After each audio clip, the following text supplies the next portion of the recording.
ప్రపంచంలోని అత్యంత పవిత్ర క్షేత్రమైన తిరుమలలో టీటీడీ నిర్లక్ష్యం కారణంగా చోటు చేసుకున్న మహాపాతకంకు సంబంధించిన సంచలన వాస్తవాలను మాజీ టీటీడీ చైర్మన్ భూమన కరుణాకర్ రెడ్డి బయటపెట్టారు. ఈ మేరకు ఆయన మీడియాతో మాట్లాడారు. 3 నెలలుగా దాదాపు 100కు పైగా గోవులు మృతి చెందుతున్నాయి. దీన్ని దాచిపెట్టేసినారు. ఎంత దారుణమైనటువంటి పరిస్థితి అంటే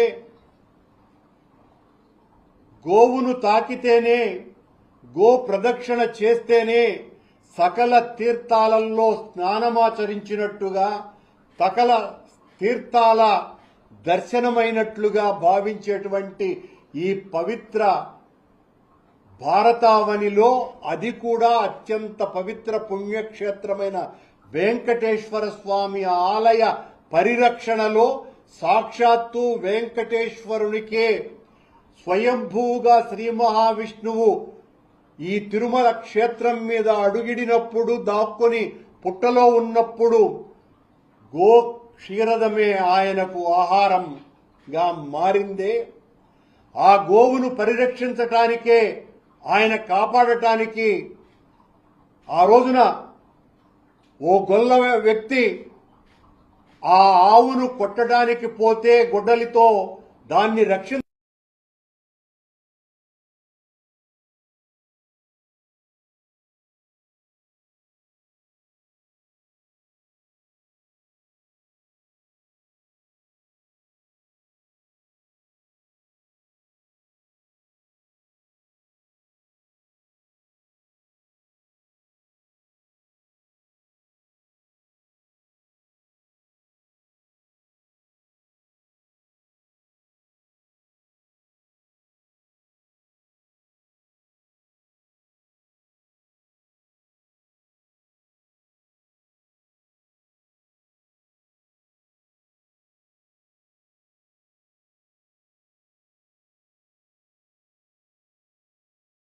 అని చెప్పినటువంటి చంద్రబాబు నాయుడు గారు, పవనానంద స్వాముల వారి ఆధ్వర్యంలో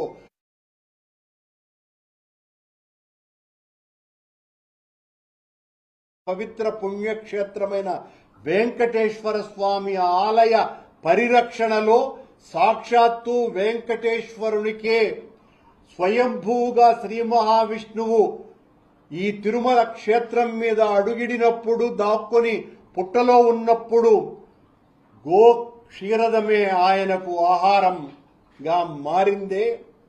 ఆ గోవును పరిరక్షించటానికే, ఆయన కాపాడటానికి ఆ రోజున ఓ గొల్ల వ్యక్తి ఆ ఆవును కొట్టడానికి పోతే గొడ్డలితో దాన్ని రక్షించటానికి పోయి సాక్షాత్తు శ్రీ మహావిష్ణువుకే గాయమైనటువంటి సంఘటన మన పురాణాలన్నీ తెలుపుతున్నాయి.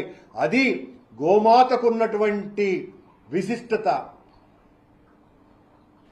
సాక్షాత్తు వెంకటేశ్వర స్వామి ఆలయ తలుపులు తెరిచేటువంటి వ్యక్తి కూడా గో సంరక్షకుడు. అంతగా గోవులతో అన్యోన్య బాంధవ్యం ఉన్నటువంటి తిరుమల క్షేత్రంలో, అది నడిపేటువంటి గోశాలలో గోవుల దుస్థితి ఎలా ఉంది అంటే, మీరు చూడండి, చనిపోయినటువంటి ఆవులు ఎన్ని ఉన్నాయో, మచ్చుకు కొన్ని మాత్రమే గత 3 నెలలుగా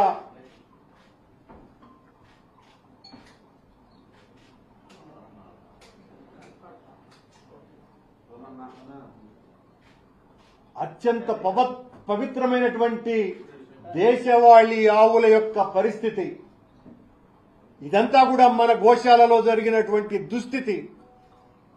భగవంతునితో సమానమైనటువంటి గోవులకు పట్టినటువంటి గతి.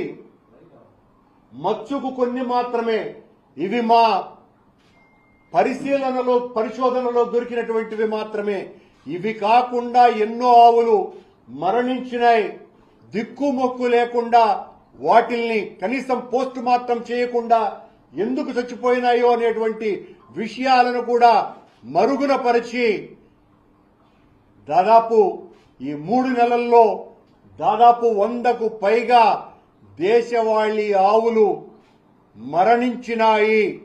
ఈ మహాపాతకం తిరుమల తిరుపతి దేవస్థాన అధికారుల పర్యవేక్షణ లేకుండా ఈ రాష్ట్ర అధినేతలకు ఊడిగం చేయటానికే వీళ్ల పాలనంతా కూడా సరిపోవటంతో అక్కడ పర్యవేక్షణ అధికారే లేకుండా పోవటం కారణంగా ఓ డిఎఫ్ఓ స్థాయి ఫారెస్ట్ అధికారిని ఇన్ఛార్జిగా నియమించినారు గోశాలకి.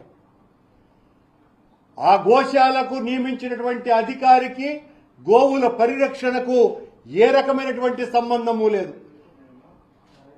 ఈ రకంగా ఇంత దారుణాలు జరుగుతున్నాయి. వీట్ల మీద వెంటనే విచారణ జరిపించాల్సినటువంటి అవసరం ఉన్నది. ఇంత దారుణం ఈ కొండ మీద ఈ పరిపాలకుల యొక్క దాస్తీకానికి అత్యంత పవిత్రమైనటువంటి మన తల్లి కంటే కూడా గొప్పదైనటువంటి అమ్మ గోమాతకు జరుగుతున్నటువంటి ఘోరం ఇది. సనాతన వైదిక సంస్కృతి సాంప్రదాయాలలో గోవుకున్నటువంటి స్థానం అపూర్వమైనటువంటిది. వేదభారతి గో విజ్ఞానానికి గోవుపై ఆధారిత వ్యవసాయానికి పెద్దపీట వేసింది. తరతరాలుగా ప్రకృతి పరిరక్షణకు ఆవు పేడతోనే అలకాలని మన పెద్దలు చెప్పినారు. ఆవు పేడ వల్ల విష క్రిమికీటకాదులు దూరమవుతాయి, పవిత్రత సిద్ధిస్తుంది.